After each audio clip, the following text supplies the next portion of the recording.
ফরমাইতা কিয়ামতের আগে বলে জমানা আইব ইউসবিহুর রাজুলু মুমিনান ওয়া ইউমসি কাফিরান ওয়া ইউমসি মুমিনান ওয়া ইউসবিহু কাফিরান। মানুষের সকালে ইমান তারপর বিকালে হইতে ইমান নাই, বিকালে ইমান আলা তারপর সকালে হইতে ইমান গেছে। কত জলদি যে ইমান কিলা যাইব, এখন আমরা লাগে বুঝা আসা নাই যে অত জলদি ইমান চাইতে পারে।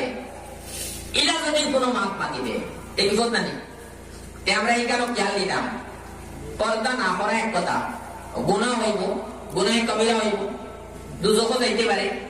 কিন্তু যদি অস্বীকার করে যায় বা অবহেলা করে, যেমন ডক্টর সাহেব বলেছে তোরা এলান বলেছে কেউ মানার কথা, তাহলে প্রত্যেক মানুষের লাগে জরুরি করতে পারেন না এক কথা, আমরা গুনাহ করে সারার চেষ্টা করো, আল্লাহর কাছে দোয়া করো আল্লাহ আমার তৌফিক দান করো। কিন্তু আবার উল্টা এটা করলে